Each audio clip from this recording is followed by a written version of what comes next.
terrible forecast. It is so windy. In this video, we're going to do a little snapper fishing. It's actually springtime, and normally I'd be out chasing tarpon out here in Southwest Florida, but it is so windy right now. We're going to duck into a canal and just do some kind of more winter fishing techniques here in the springtime and see if we can put together some fish for fish tacos. I've been making a lot of tacos lately, and I'm going to show in this video some tricks that I'm using that are really elevating my taco game. So stay tuned at the end to see that. We got to make something out of this day. This wind machine is on full blast right now, so we got to get out of the wind. I think some of these are too big. I want a medium one.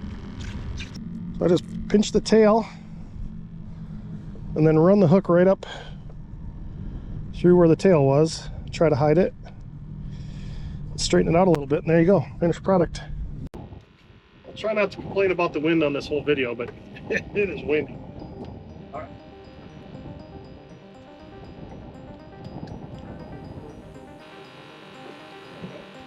Where's the cast? Whoa! Oh, this snapper video is off to a great start, Dave. Tacos, you want the tacos? Maybe. These are street tacos. Smart gatekeeper snapper. Another one of your taco ones. Oh, nice fish. Nice fish, Dave.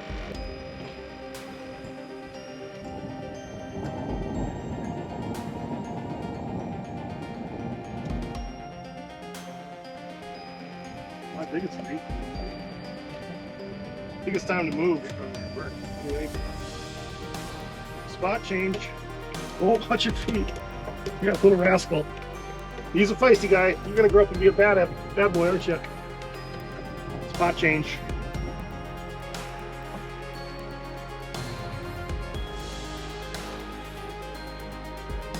A little bit bigger. Oh, they're getting bigger. Getting bigger. We're getting the big brother. Oh boy, though. You go. Doubles. Yeah, baby. Oh my God! Goodness! He didn't even have the hook in his mouth. He was just hanging on to his hook. He's gumming you. Let's get out of here. Let's...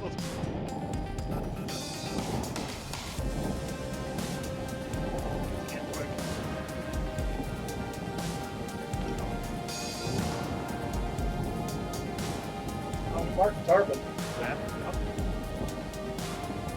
Chop. Chop.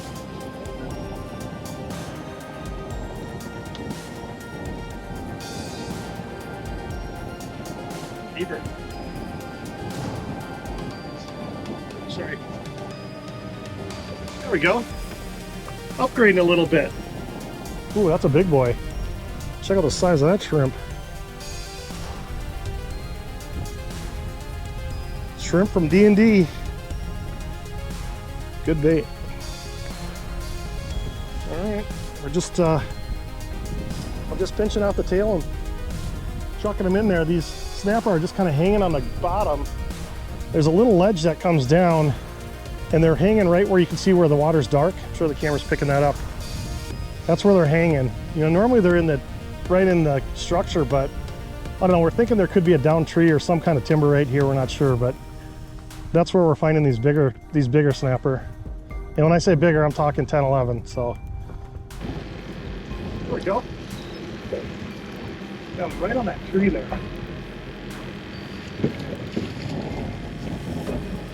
All right, he's a maybe. Beautiful color to him. These fish have to be 10 inches, but I like to keep them more like 11. So something you really need to do in the summertime when you're fishing with shrimp is keep your shrimp cold. So I've just got an ice pack here, and I've noticed the water was getting a little bit warm and the shrimp are slowing down. So just a quick little ice will do out wonders. There you go.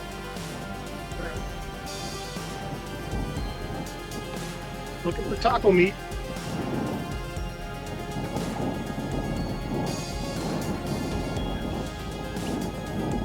Make it easy. Nice, Dan. Oh, that was it. I just had a shrimp jump out of the bucket into the water.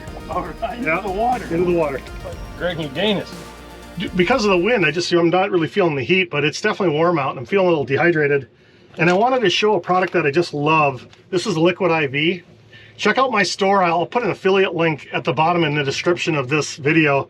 This Liquid ID is amazing. This is a sugar-free version, hydration multiplier. What I do is I take them out of the bag and I put them in this waterproof box marked with Taylor on it.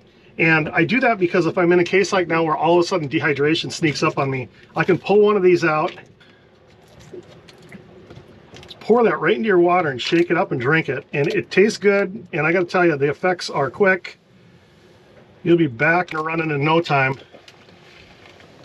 I don't know if the camera got that, but something went bonkers behind us. Maybe that was a tarpon. I don't know. Could have been a ray or a tarpon.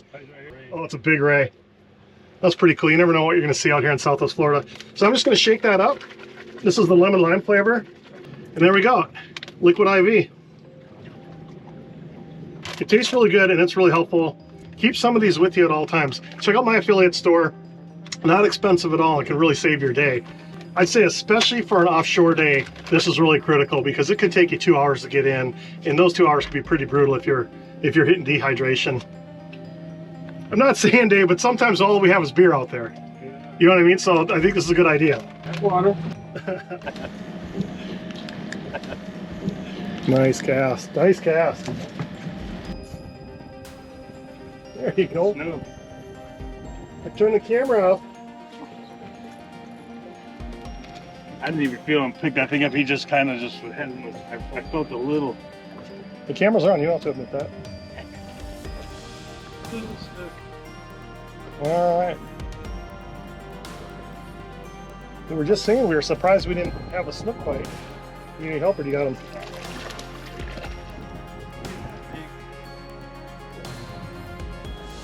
There we go, Dave. Nice work. One thing you want to do when you're releasing a snook like this is double check to make sure there's no dolphin around.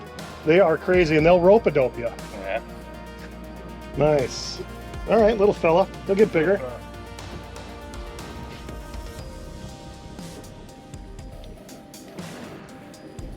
Bite myself. Ah, the classic thumb biter.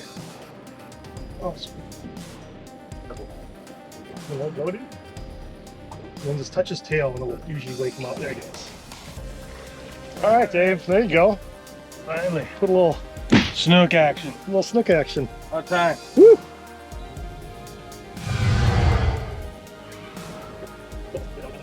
All right, well that's a wrap on snapper. We got just enough for dinner for two.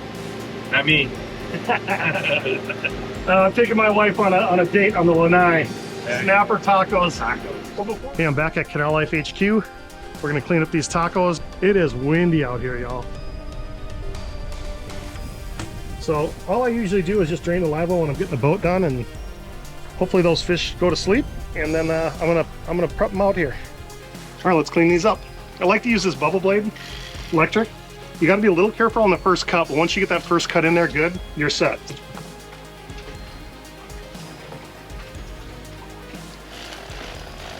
The thing is, you just can't rock it down there. You'll go right through the backbone.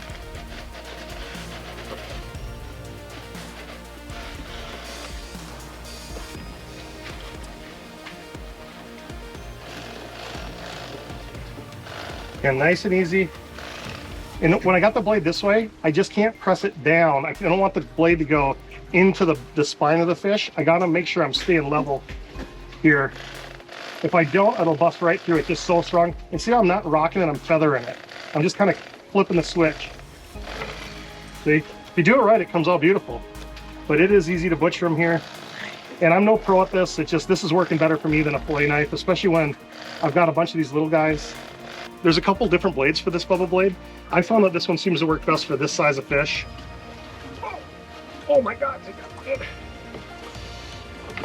Cut. Oh, that's never happened before. Oh my God. Don't hold a snapper by the head. I don't feel bad about this one.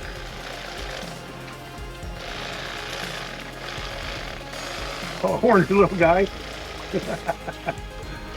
Oh, I can't blame him. One thing on the backside, you want to make sure you get into that belly meat or the blade will skip right over that. All right, well, I got the last lap on this one. This is a tough little guy. Let's pop the ribs out. Same thing, just you want to feather it. And this is where the skinnier blade really is good. I'm just rolling it on there. Look at that. Perfect. That's a perfect snapper fillet right there. Obviously, we struggled to get big ones.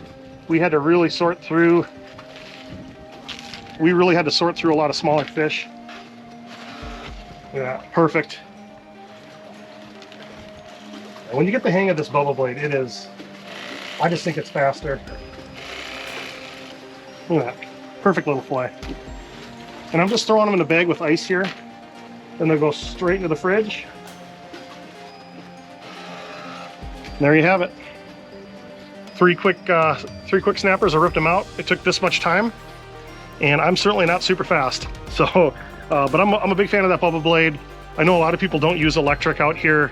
I used to use it in Minnesota for walleyes all the time, and it was fantastic once you get the hang of it. All right, let's get some tacos made up. You know, I find mangrove snappers are really sweet. You put blackening seasoning on them, obviously they spice it up a bit. And I think a key part to a great taco is how you control the acid in it. And I'm gonna show you 3 ways that I do that. It's a fat acid balance. I think that really elevates a great fish taco. So let me get all prepped up and we'll get cooking. All right, the first thing I'm gonna do to get prepped here is get my tomatoes ready. So I like to buy these little multicolored wonders. I just get these at Costco. And what I do is I cut them up. I'm using a serrated knife to get through there. I wanna keep all the juice in there. All right, so tomatoes are very acidic. And these are gonna add a burst of fruity flavor to my tacos. Great texture. Always hit them with a lot of salt. They can really handle it. I'm gonna put a little pepper on there. I'm gonna actually mix them up and do that again. One thing to think about when you're seasoning your food at home is, have you ever over seasoned it? How often do you say that's too much seasoning on there? It's really rare, it would be my guess. One big difference about eating at a restaurant is they season things twice as much, 3 times as much as you do at home, typically. All right, so that's good. And I'm gonna set this aside. The next thing I'm gonna prep is my crunch, my slaw. And sometimes I'll use romaine lettuce for this, but I'll use the bottom of the romaine because I want it to really hold up if I don't have coleslaw. I normally have lettuce in the fridge. This is gonna be kind of my big trick, is wasabi. And you gotta be a little careful with it. This is pretty strong stuff. I like a lot, but you know, definitely find out what your guests want. But this is a little trick here, I think, to give people just a little bit different flavor than what they're used to. And this is a good balance between the sweetness of the mangrove. This is gonna give you, the cabbage is bitter. That wasabi is gonna be obviously that nice kick and that nice zing. But just like that, so instead of using traditional cabbage, I just threw in this sandwich wasabi. Check that out. I'm loving this. Something I've been cooking with a lot lately. My third trick is avocado. If you've seen me cook before, you know that avocado is my favorite ingredient. But the key to an avocado is ripeness. Look at how perfect that one is. I leave them out on the counter. I'll put them in a paper bag, but every day I'm taking them in and out of the fridge, trying to kind of get them just to a perfect spot. And this is as perfect as it gets. So I'm gonna slice it up.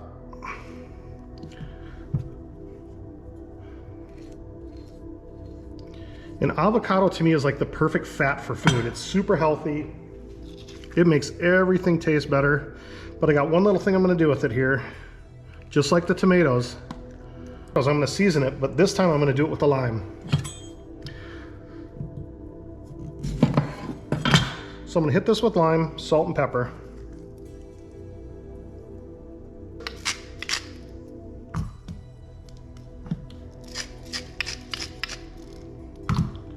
That's it. All right, that's the prep for my tacos. All that freshness is gonna be fabulous. I'm gonna put tortilla in the toaster with some cheese on it. All right, let's season these fillets. If I was gonna do blackened tacos over beans and rice, I would do it differently. I would be really careful with taking out these bones right here, maybe something like this. And cooking my fillet like this, it'd look beautiful on the beans and rice. However, since I'm making tacos, I don't really care about the form. Actually, this form is better. And so I'm just gonna cut right down the bloodline, run my hand across it, feel for any kind of Little bone there. Cut out that, and that could be a little aggressive cutting out that bloodline because they're tacos. I don't need to keep the form that well. Beautiful little fillet here. Look at this. I'm gonna just take that right on that line. I know that's completely boneless. That's gonna be perfect in a taco. Looks like we got a little aggressive here on the skin. Take that off, that won't be appetizing. And then I'm gonna do the same thing. So I'm just gonna pull that right off like that.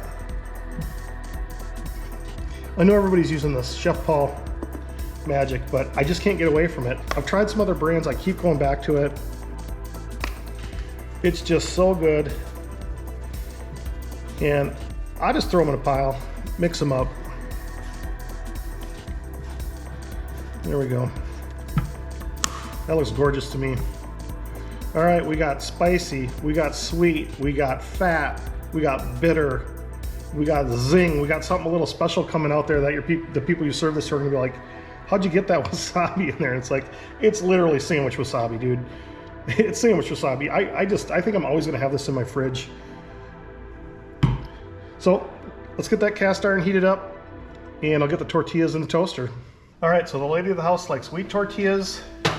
I like the flour street tortillas. And so all I'm gonna do is hit them with some cheese and get this toaster going. Through experience, I know my setting is 3 and 4. I've forgotten what that stands for, but I know 3 and 4 will do wonders on here. All I'm trying to do is melt this cheese and put a little color on these tortillas. For a long time, I was anti-cheese on tortillas, and then I realized how well it goes with blackening seasoning. So there we go. We'll let that go. So in 4 minutes, we'll have great tortillas. All right, let's get started getting these fish going. Just a normal cast iron pan. I'm gonna put it at about medium to medium high is what I found has worked well for me. So you have to use high heat oil. I like peanut oil. I hate canola oil, and I'm barely using any. I just want a little lubrication. This cast iron pan is pretty non-stick to begin with if you treat it right. And it's actually, if you're not cooking with cast iron, it's really a fun way to cook. It takes a little bit of learning, a little bit of experience with it, but it's really an enjoyable way to cook. This is a magnetic induction, and so it heats up incredibly fast. And just for the record, I didn't like it at first, and now I love it and I wouldn't live without it. I missed my flame. I had a Wolf stove in a previous house, and I almost tore this out, but I love this. You can control the heat so well. It boils water so fast. I mean, my pan's already nice and warm. So one of the ways you know your pan's ready is you'll see the oil will look different. It'll disperse more. So that oil's all around the edges. There's a little bit in the middle there, but before it was all kind of holding together. It was a little more viscous. That's kind of how I tell. And always just start with one piece. Throw it on there. If that's not the sizzle you want, take it off. But I'm pretty happy with that. Just really happy with how it smells. Depending on the size of your pan, you might want to do 2 batches. I think I can get away here with putting them all in. I'm only cooking for 2 people, and this is 3 snappers worth. The biggest snapper went 11 inches, so, you know, I didn't break any records today, but I absolutely love these fish. And, you know, a lot of times you'll pick them up bycatch. I'm running out of room here a little bit, but I'm gonna make it work. I'm committed already. A lot of times you'll pick them up bycatch, and I gotta say, that's a heck of a bycatch.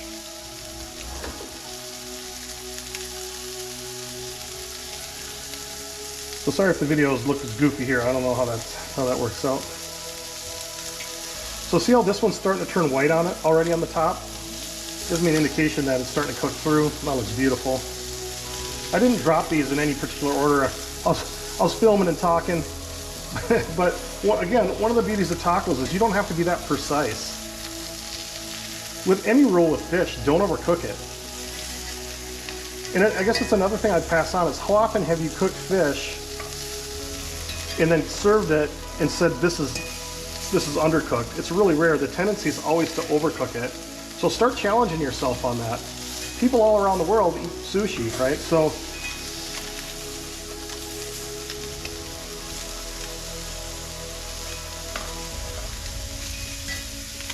Look at that beautiful piece. Ooh. Oh, the smell coming out of here. I love snappers. And they're on most mangroves. Look for a little bit of flow, a little bit of depth. You know, any kind of branches sticking out in the water, and you'll have one of these meals every time you go out fishing if that's something you're into. See how this one's totally breaking apart? No biggie. No biggie. Going into a taco anyway, she'll never even know. Also, the other thing I want to point out, see, look at it's totally dry right here. There's no oil. See, all the oil is kind of gone. It's absorbed. It's not with me anymore. You don't want it swimming in oil. If you swim it in oil, you're going to lose a lot of your coating. It's just going to go drifting off into the oil. You have beautiful flavored oil. Look at, see, if it's starting to break, I know it's done. That's perfect. I'm going to actually turn the heat off and just get all of this out.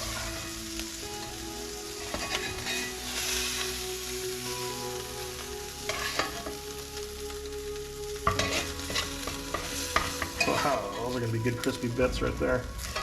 All right, all that fish took this long to cook. Let's start assembling. My tortillas are ready. Look at that. Now I'm going to do, scoop up some fish.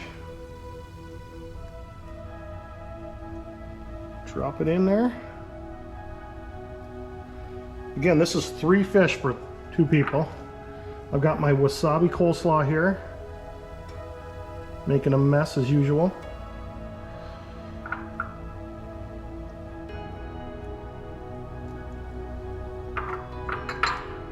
And then pop it with some color. I like a lot of tomatoes on fish tacos.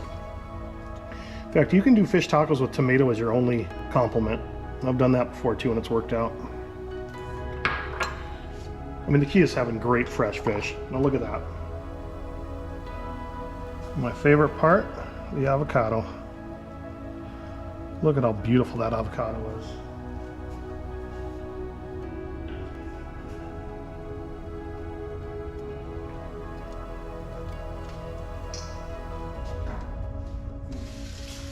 Well, there you have it. That's the finished product. Canal Life Snappers. 2 dudes, 1 cup. We got just enough fish for a canal beer, and I got a really cool one here. Smells like bean spirit. Dun dun dun dun dun dun dun dun dun dun dun dun dun. Oh, you're so musical. Yeah, I'm learning about you today. I don't like, you know, I'm not a Swiftie, but When you only listen to one artist. So this is Microphone Brewery, and I got this from my beer mentor. you had a beer mentor? Yeah, I'm a little distracted right now. I got the wheel. Ooh, Crack. that was a good crack. I only got one of these, so Holy cow, what the heck? That's like motor oil. What the heck? Here, let me get you more. You sure this isn't oil? I got it from my beer mentor. Look at that. Look at that. A little distracted. Fine. Wow. I thought this was an IPA. What was I thinking? Yeah, I know, but it's got, that looks like a, is that a bourbon flask or? It's stout ale with maple syrup. Oh, I was way wrong. Damn. Well, cheers, dude. Cheers, man. This looks awesome.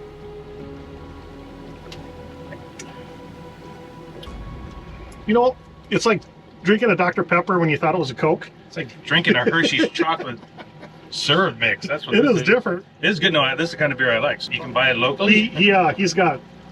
Is he hoarding it all? No, he knows this guy from Microphone Brewery, I think. This is really good.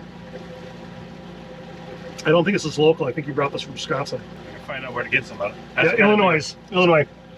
That's the kind of beer I like. They're paying different kind of taxes than we're paying, but we'd still drink their beer. Yeah, no.